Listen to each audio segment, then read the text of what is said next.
카네기라는 분의 자서전에 보면 이런 재미있는 이야기가 있습니다. 노년에 자기가 살 집을 안락하게 마무리 지며 살 집을 지었다고 합니다. 근데 집을 다 짓고 나서 그 건축 책임지는 자에게 이런 말을 했습니다. 내 집을 노년에 살 집을 짓는데 거기에 내가 인생을 살아오면서 좌우명으로 이었던 것들을 꼭 기록해 줬으면 좋겠다. 그래서 어디다 기록할까요? 그러니까 벽난로에다가 그것을 새겼으면 좋겠다. 그 내용이 무엇입니까? 그 내용은 이 벽난로는 우리의 재단이고 이 불꽃은 우리 인생의 희생이다. 참 철학적인 일생 동안 카네기가 살아왔던 좌우명입니다. 이 벽난로는 내 삶의 재단이고 그 다음에 불꽃은 우리의 희생이다. 자, 긴 글이에요. 그래서 건축기사가 다 짓고 나서 걱정을 하는 거예요. 아니 지금 이걸 벽난로에 쓰려면 이건 너무 긴 글이기 때문에 이걸 쓸 수가 없습니다. 그럼 좀 이걸 요약해서 좀 엑기스만 쓰게 좀 해달라. 카네기가 안 된다고 그랬습니다. 그러니까 그 사람이 하는 말이에요. 그러면 이걸 벽난로를 이게 참 여기다 쓰려면 다시 크게 만들어야 이거 크게 만들려면 거실하고 바란스가 안 맞습니다. 그러니까 카네기가 그러면은 거실을 더 크게 집시오. 아니 거실을 크게 지려면 집도 더 크게 해야 될 텐데 이 바란스가 안 맞는데요. 그러니까 카네기가 그러면 집을 헐고 다시 지으세요. 그러니까 진짜 집을 헐고 다시 지었다고 합니다. 그 짧은 글 속에서 우리는 한 가지 지혜를 배웁니다. 여러분 집이 중요한가요? 아니면 그 사는 사람의 일생 동안 내가 좌우명으로 살았던 그 표를 붙이는 것이 중요한가요? 아마 집보다는 그 내 일생 동안 살아온 좌우명을 붙이는 것이 어떻게 보면은 우리 인생에 더 중요한 목표인 것입니다. 오늘날 많은 사람들은 그저 잡아놓으면 된다. 무조건 달려가서 무조건 잡아놓으면 된다는 생각으로 철학 없이 생각 없이 막 달려가는 사람이 너무나 많습니다. 우리는 지금 영적 전쟁 시리즈를 설교하고 있습니다. 영적인 전쟁이 무엇이냐? 악한 영들과 마귀가 우리랑 싸운다는 것을 여러분에게 말씀드렸습니다. 그런데 우리 인간의 수고와 우리 애씀과 노력을 가지고서 이 영적인 전쟁은 이길 수 없다는 거예요. 한두 번은 이겨요. 이건 신념이에요. 신앙은 영적인 악한 영들, 공중권세 잡은 자들과 싸우는 것인데 이것을 이겨내려면 영적인 하나님의 힘, 하나님의 전신갑주를 입어야 된다고 말씀드렸습니다. 첫 번째 전신갑주가 무엇입니까? 진리로 허리를 띄우는 것입니다. 둘째는 지난 시간에 말씀드린 의의 흉배를 이 가슴에다가 붙이는 것입니다. 내 의가 아니라 복음의 의, 예수 그리스도의 의를 내게 붙이며 나갈 때 우리는 승리한다는 것입니다. 오늘은 영적인 전신갑주 세 번째로 평안의 신, 평안의 신이라는 말씀을 가지고 함께 우리 은혜를 나누기 원합니다. 첫째, 인생을 살아가면서 평안의 힘이라는 것은 두 곳으로부터 얻어진다고 합니다. 첫째는 힘으로부터 얻어지는 평화가 있습니다. 원래 팍스라는 말은 로마 신화에 나오는 평화의 신을 팍스라고 말합니다. 그런데 많은 사람들은 이 힘을 가지고서 세계를, 내 있는 능력과 내 있는 권세를 가지고 세계를 좌지우지할 수 있다고 생각합니다. 대표적인 것이 팍스 로마나입니다. 여러분, 로마라는 나라는 1000년 동안 이 세계를 지배했어요. 얼마나 로마가 위대하고 로마의 힘이 얼마나 위용이 넘치는지 이태리에 가면은 지금도 대리석, 지금부터 1500년 전에 만들었던 그 길, 모든 길은 로마로라고 불릴 정도로 모든 길이 로마로 사통팔통 다 통하게 돼 있어요.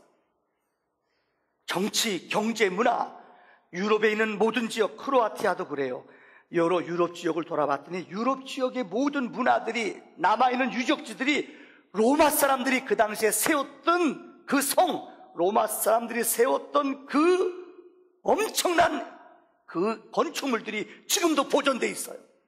콜로세움부터 시작됐어요. 그게 지금까지도 남아있다는 거예요. 얼마나 로마가 그 당시에 힘이 셌는가.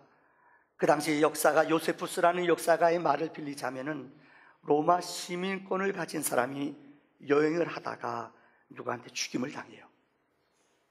그러면 그 사람을 중심으로 몇 킬로 반경을 정해놓고 무조건 그 안에 사는 사람들 전부 다 몰살을 시켜버렸어요. 왜? 로마한테 도전을 했다고. 이게 이해가 되세요?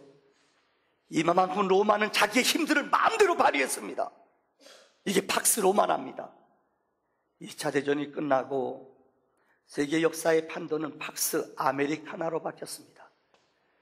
여러분, 아마 미국이 좋은 영향도 많이 끼쳤어요. 공산주의를 막고 이 지구상에 어려운 사람들을 돕는 평화봉사단, 많은 좋은 일도 했습니다마는 이 엄청난 힘을 가지고 그들은 경제, 정치, 무기 원하는 대로 그들이 할 수 있었어요. 그래서 그 당시 2000년도에 미국이 한창 잘 나갈 때는 세계 경제 GNP의 23%를 미국 한 나라가 모든 걸 다 소유했어요. 이거 어마어마한 겁니다. 최근에는 팍스 시니카, 이게 뭐냐? 팍스 차이나예요. 로마가 아니라 이제는 미국이 아니라 이제는 중국이 꿈틀꿈틀거리고 있어요. 여러분, 중국이 얼마나 부유하고 중국이 지금 얼마나 힘이 있는지 아십니까? 13억의 인구. 지금 그들은 여러분들 우주, 그 다음에 전쟁, 금융, 모든 것 속에 여러분 엄청난 역사를 지금 잠자는 정말 사자가 잠을 깨서 엄청난 영향력을 발휘해요. 군비도 미국하고 지금 맞짱 뜰 정도예요. 경제력도 미국과 맞짱 뜰 나라예요. 어마어마해요. 왜 제가 이 얘기를 열고 하는 줄 아십니까? 이 세상의 많은 사람들은 힘이 있으면 이 힘을 가지고 누리고, 이 힘을 가지고 부리고, 힘을 가지고 권세를 발휘하는 것이 사람들의 특징이라는 거예요.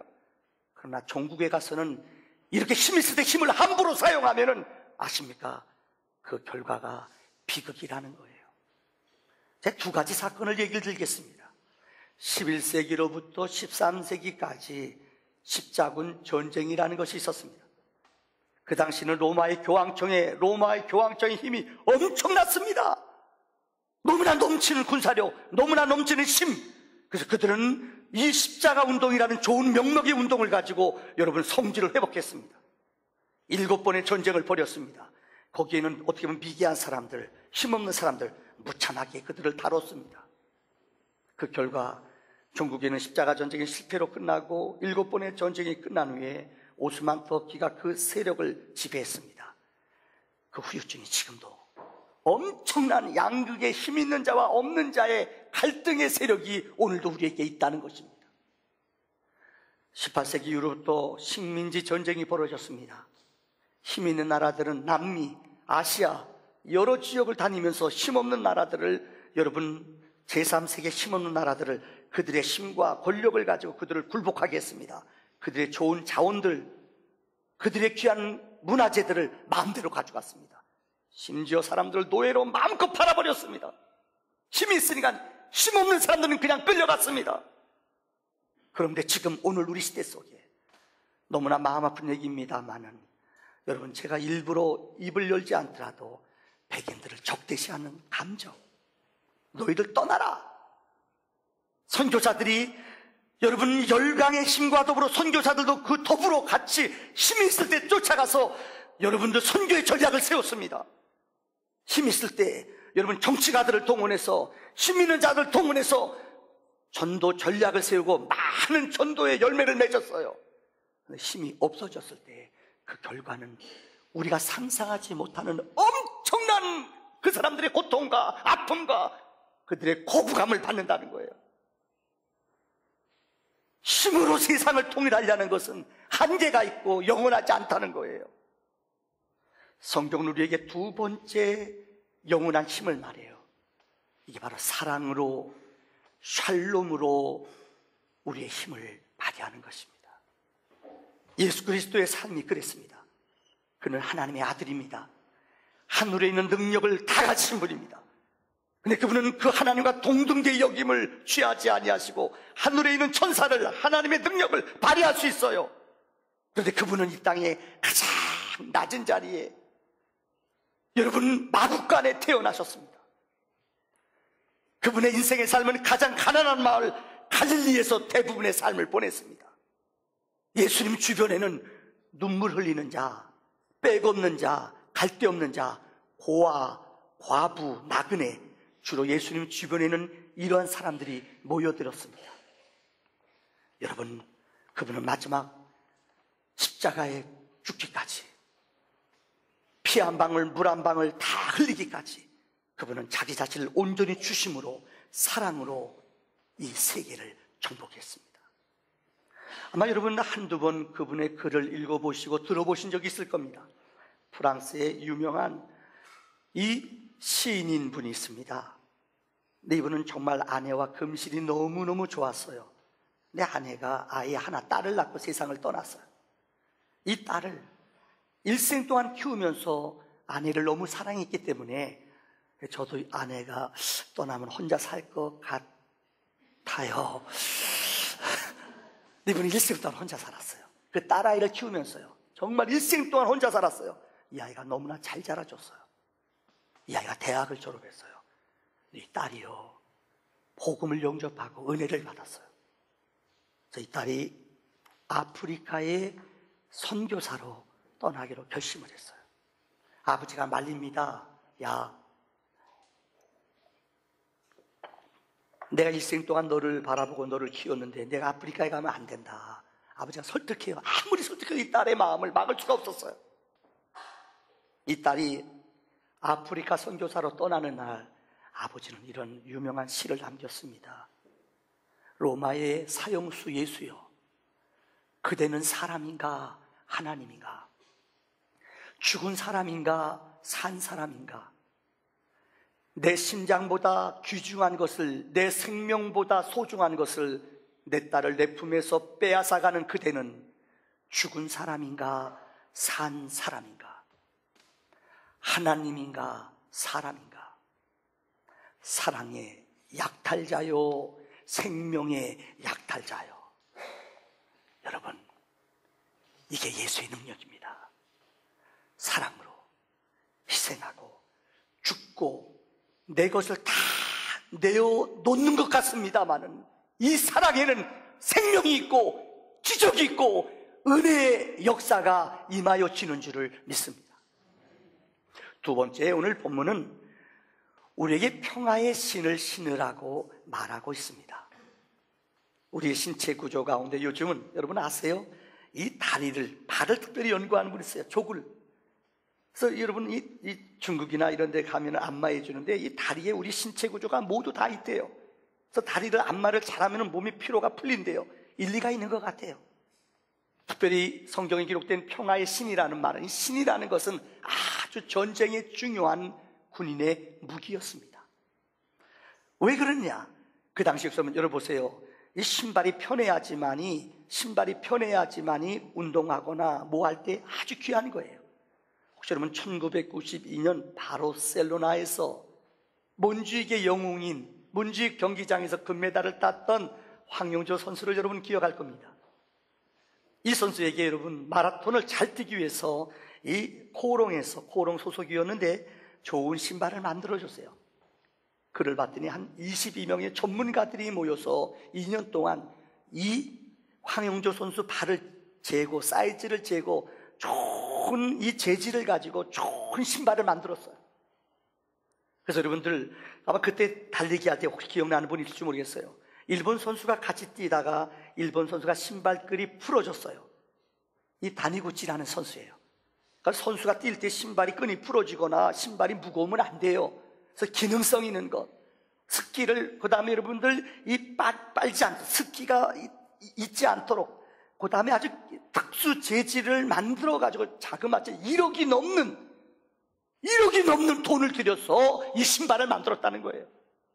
그래서 신발 무게가 얼마냐? 보통 한 400g 되는데요. 운동선수들께요. 이 황용조 선수의 신발은 140g이었대요.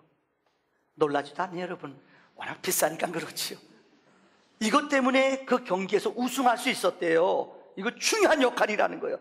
이만큼 신발은 아주 소중하고 귀한 거예요. 특별히 바울이 글을 쓸 때 평화의 신을 신으라고 그랬는데요, 신은요 여러분 운동할 때뿐만 아니라 전쟁 나갈 때도 중요한 게 신이에요. 로마 사람들은 신을 신을 때, 여러분 아마 그 로마 군인들이 신은 신 보셨을 거예요. 가죽으로 돼 있어요. 아래는 새 징이 박혀져 있어요. 아주 이 견고하고 단단해요. 가볍답니다. 이 신을 신어야지만이 승리할 수 있어요. 두 번째는 이 신의 기능 가운데는 예비된 신발이에요. 무슨 말인가 하면은 오늘 본문에 우리에게 신을 신어라. 어떤 신이요? 평안의 신발을 신어야 돼요. 신앙생활 하는 사람에게 제일 중요한 믿음의 영적인 신발은 평안의 신발이에요. 우리에게 마음이 평안하지 않으면 이 발걸음이 어디 가든지 내 마음이 불편해요. 내 마음이 여러분들 늘 세상 갈등과 아픔 속에 살아가요. 근데 내 마음이 무너져 버려요. 평안이 사라져요. 가는 발걸음마다 사람들에게 아픔을 주고 상처를 줘요. 그럼 내 마음이, 내 영혼이 편하고 평안의 신발을 신으면은요, 내 발걸음이 닿는 곳곳마다 많은 사람에게 위로를, 생명을, 기쁨을 주는 거예요. 성경을 보세요. 이스라엘 백성이 400년 동안 애굽에서 종살이합니다. 하나님 모세를 통하여 명령합니다. 내가 명령할 때 너희는 이곳을 떠나라. 근데 하나님이 그 이스라엘 백성의 명령이에요. 너희는 옷을 입고 허리띠를 메고 신을 신고, 기억나세요? 그 음식을 급히 먹으라고 그래요. 신을 신으라고 그래요. 신을 신는다는 말은 영적으로 전쟁할, 싸울, 나갈 준비를 한다는 거예요. 사도행전 12장에 베드로가 감옥에 갇혔습니다. 근데 그들이 감옥에 갇힌 베드로를 위해 열심히 기도합니다. 그때 천사가 찾아와서 잠자는 베드로, 감옥에 갇힌 베드로 옆구리를 꾹꾹 찔러요. 일어나라, 일어나라. 그러나 첫 번째 한 게 내 발에 신을 신어라. 여러분, 발에 신을 신는다는 것은 준비하는 거예요. 어떤 사역을, 영적인 시작을 할 때, 믿음의 시작을 할 때에 첫 번째 갖는 것이 아름다운 신을 신는 거예요. 그래서 로마서 10장 15절에 성경은 말하지 않습니까? 아름답도다 좋은 소식을 전하는 자들의 발이요 함과 같으니라. 우리 안에 평안의 신, 영혼의 평안의 신을 신을 때에 우리 영혼 속에 향내와 능력이 넘쳐나는 줄을 믿습니다. 세 번째로, 이 평화의 신이라는 말은 우리에게 아름다운, 여러분, 평안의 복음을 준다는 것입니다. 성경에 예수님은 자기 자신을 평안이라고 말했어요.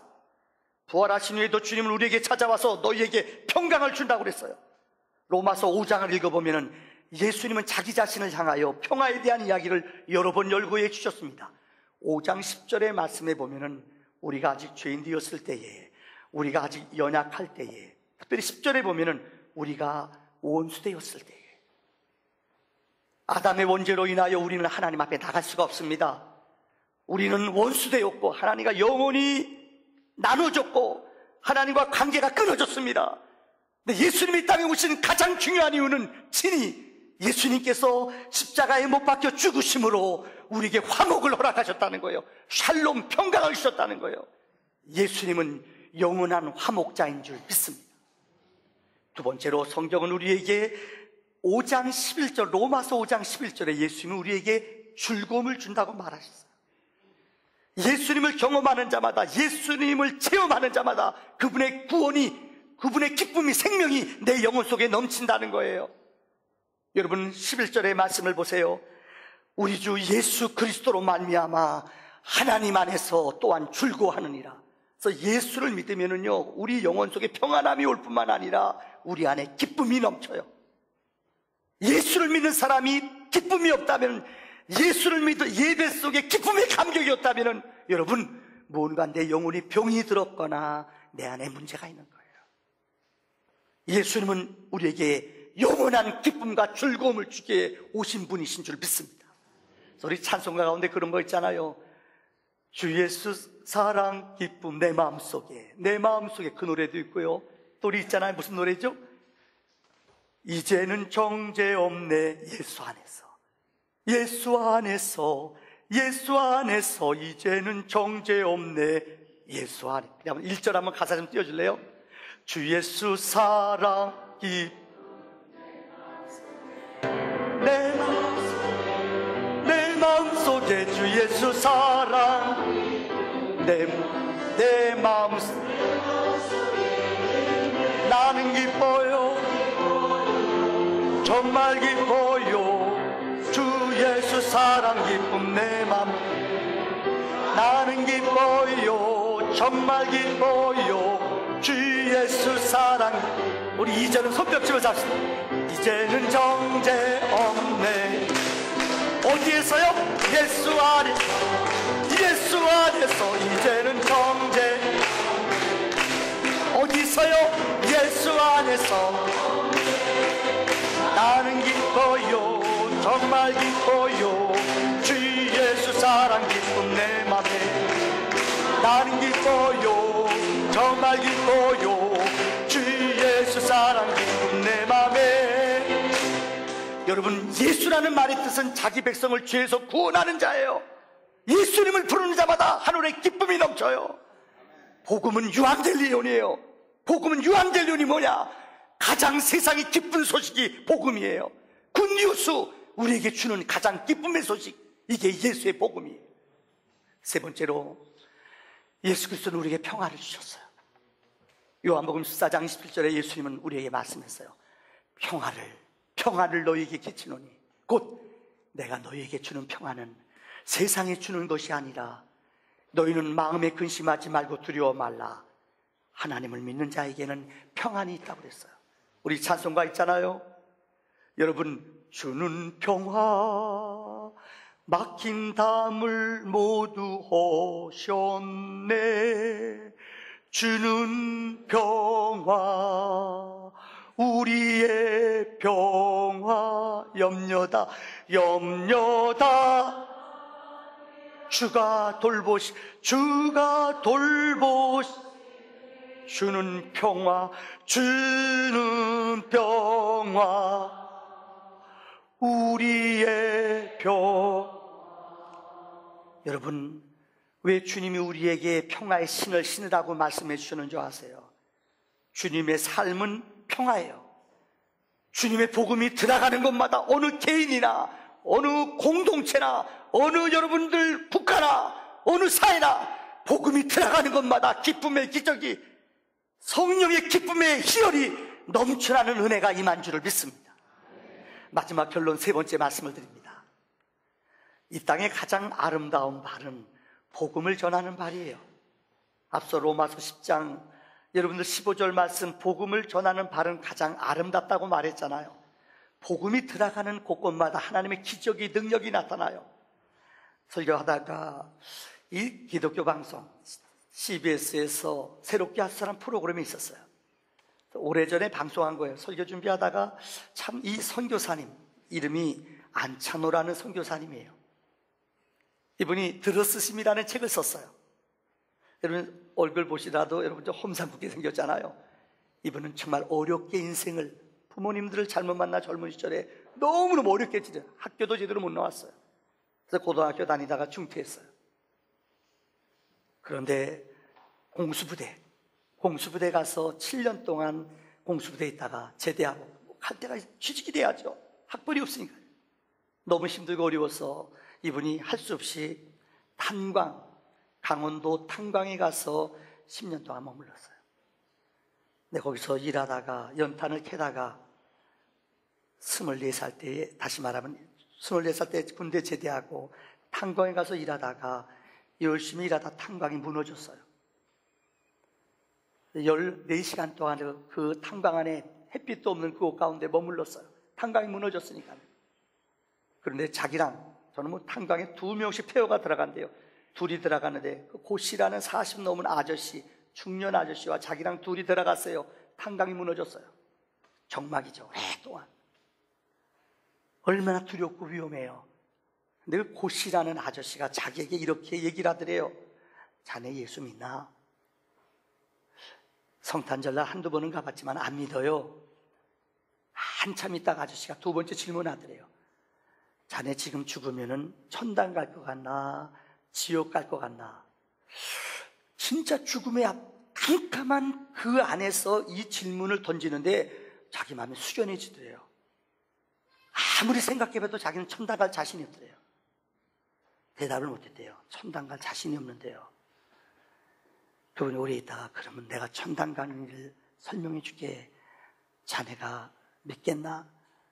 얘기해 보세요. 그분이 그곳에서 복음을 증거하는 거예요. 이분이 사도신경을 자기에게 하나하나 따라하래요. 사도신경을 따라했어요. 주기도문을 따라했어요. 그리고 맨 마지막에 내가 자네에게 얘기하는 마지막 기회일 줄 모르네. 자네나 나나 여기서 살아나갈지 아무도 모르네. 그러니 지금 예수를 영접하고 예수를 믿으면은 천국 가는데 믿음을 갖겠나? 이분이 갖겠다고 그랬어요. 그래서 이분이 영접 기도를 해줬어요. 자기는 정신을 잃었대요. 그리고 14시간이 지난 후에 이 고씨 아저씨와 자기가 탄광이 구조가 돼서 나갔어요. 그런데 고씨 아저씨는 그 다음 보지 못해요. 왜요? 돌아가셨어요.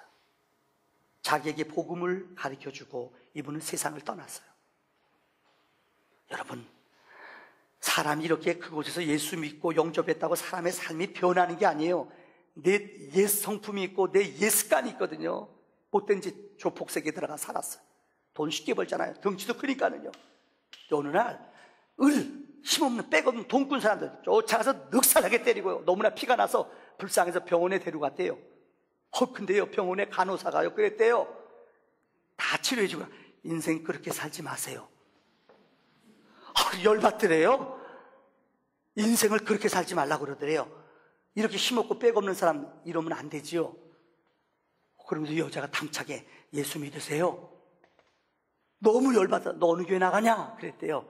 그 자매가요, 간호사가요, 어느 교회 나간다고 그랬대요. 그래서 열받아서 그 다음 주일날 그 여자 만나러 찾아갔대. 일부러 죽이려고요. 근데 보니까 그 여자가 처녀인데 그 교회 청년의 부회장이래요. 그 다음은 시간 없어서 절약합니다. 이 여자랑 결국은 만나서 결혼했어요. 더 놀라운 것은 이 여자 때문에 이 예수 믿고 나서 검정고시를 다시 공부했대요. 대입 검정고시를 이 안찬호라는 사람이 대입 검정고시를 공부해서 붙었어요. 너무너무 가슴이 뜨거워서 30 후반에 신학대학을 갔어요. 그래서 신학대학 가서 이분이 감리교 신학대학을 졸업했어요. 너무너무 감사하잖아요. 그래서 목사 안수 받기도 전에, 졸업하기도 전에 기도하다가 어디로 가느냐? 케냐 나이로비라는 데로 비행기 타고 날아가서 너무 뜨거우니까요. 부인 보고 내가 기도하고 갔다 오겠다고. 부인이 걱정하는 거예요. 훈련도 안 받고 어학도 준비 안 됐고 뭐 여러분 케냐의 문화도 모르고 간 거예요. 도착했는데 어디 갔지만 기도해. 하나님 내 길 인도해 주세요. 지방 가는 버스가 있더래요. 올라탔대요. 한참 가는데 여러분 이 차 타고 가는데 중간에 너무너무 배가 아프고 설사가 나고 오줌이 안에 견딜 수가 없더래요. 그래서 스톱 해가지고 중간에 내렸대요, 자기가. 근데 거기에 놀라운 일이 벌어졌대요. 그 차는 떠났어요. 나 내리겠다고 지금 가지고 내렸는데 거기 어느 한 청년이 자기를 기다리고 있더래요. 이 청년이 물어보더래요. 당신 아유 미셔너리, 당신 선교사. 근데 이거는 알아듣겠대요. 아유 미셔너리. 그 사람이 자기한테 오더니 당신 선교사입니까? 예, 나 선교사입니다. 그러니까 이분이 하는 말이 3달 전부터 하나님이 나에게 이곳에 와서 선교사를 기다리라. 3달 동안 자기가 여기서 기도하고 기다렸대요. 자네 만났다, 당신 만났다는 거예요. 그래서 Yes, I am missionary. 그럼 나를 따라오라. 콜라 하나 사주더니 자기 따라오라. 5시간을 걸어갔대요. 그 다음에 이 사람이 또 그때 말을 알아듣겠대요. 언론 고, 혼자서 가세요. 이게 언론, 영어로 언론 고인데 이 말이 자기는 얼른 가라로 들리더래요. 그래서 자기가 진짜 얼른 가. 그래서 자기는요 알았다고 얼른 갔더니 이 사람 도망가더니 막요. 그 사람하고 헤어졌어요. 거기가 어디냐? 마사이족. 아프리카 케냐에 가면 제일 무식하고 포악하고 강한 사람들이 마사이족이에요. 이 땅에 도착한 거예요. 얼마 좀 걸어가다 보니까는 마사이족들이 나타나가지고 그를 잡아가더래요. 끌려갔어요. 끌려서 추장 앞에 갔어요. 너무나 무섭고 놀라운 추장 앞에 끌려가서 묶였어요. 나무에 묶여 있는데 그 옆에 백인 선교사 2사람이 죽어 있어요. 여러분 상상해 보세요. 이 사람은 준비도 안 됐고 언어도 준비도 안 됐고 여러분 뭐 다른 거 재정도 없어요. 무조건 떠났는데 이런 일을 만났어요. 눈 감고 기도했대요. 하나님 살려주세요. 근데 조금 이따 추장이 딱 오더니 자기한테 질문을 3가지를 하더래요. 근데 자기는 못 알아듣겠대요. 자기 딴엔 케냐 사람이 영어권이 영어로 물어보는데 무슨 말인지 모르겠대요. 그래서 자기는 영어 가운데 제일 잘하는 단어가 3가지가 있대요. yes, no, okay. 이 사람이 첫 번째 이 사람이 추장이 던진 무엇인가 하면 이곳에 들어오면 죽인다. 여기 있는 사람들 죽은 거야. 그래도 너 들어올래? 이 사람이 무조건 무슨 말인지 모르. 예스! 예스! 그랬대. 그러니까 이 추장이 놀라는 거예요. 그러니까 자기는 이렇게 수근수근 이 사람 거 여기 와서 죽겠다는데 이거 어떡하지? 한 번 더 물어보라고. 2번째 물어봤어요. 그게 뭐냐? 잘못 알아들은 거 아니야? 너 여기 왔다 돌아가는 거 아니야? 여기 있는 사람들 너 여기서 살래? 갈래? 이 사람들 도망가는 거. 우리는 도망가는 거 뒤 등 보이는 거 제일 싫어해. 창 던져 죽였다는 거예요. 너 잘못 알아들은 거 아니야? 너 돌아갈 거지? 그러니까 이 사람이 NO! 그랬다는 거예요. 그 다음에 더 심장이 3번째예요. 그러니까 이 사람이 정신을 못 차리고 이 사람 제정신인가 아닌가? 예스, 너 확실히 대답했어요. 3번째는 이렇게 물어봤대요. 그렇다면은 마사의 마을에서 우리와 같이 영원히로 살래? 그래서 오케이. 이 사람들이 막 경악. 진짜 이 사람 우리랑 같이 살 사람인가 보다. 이 추장이요, 그 사람한테 얼굴에다요 침을 다 뱉더래요. 그러니까 이 사람은 기도하고 주여 살려주세요. 예스, 노, 오케이 했는데 침 뱉으니까 너무 열받더래요. 이분이 주먹, 조폭 기질이 있거든요. 너무 열받아가지고 그 추장 앞에 자기도 가래침까지 모아가지고 다 뱉었대요. 그러니까 그 사람이 너무너무 좋아하더래요. 나중에 알고 봤더니요, 거긴 내륙 지역이기 때문에 제일 손님한테 좋은 인사하는 법이 수분, 침을 뱉어주는 거래요. 그날 침 뱉었는데 이 사람은 너무 열받아가지고 가래침까지 뱉어줬어요. 그러니까 이 사람이 오케이. 그 사람 놀라지 마. 그 사람한테 대추장이라는 명예직을 줬어요. 추장과 똑같은 권세가 있는 거예요. 26년 동안 지금 그 땅에 살아요. 그 지역 사람들이 4만 명이 예수 앞에 돌아왔어요. 24교회의 교회가 지어지고 44개의 유치원, 초등학교, 고등학교, 병원이 세워졌어요. 왜 이런 영향력이 있었는 줄 아십니까? 그분은 이 땅에 살면서 나 심장을 내가 여기다 묻겠다고 그들에게 호언하고 그렇게 약속을 했어요. 진짜 그분이 그곳에 무덤을 만들었어요. 내가 죽으면 이 무덤은 내가 죽을 자리다. 무덤을 하나 만들어놨어요. 또 하나는 1년마다 이분은 편지를 써요. 1년마다 연말마다 자기 유서예요. 1년마다 모아다 곳에 간직을 해놔요.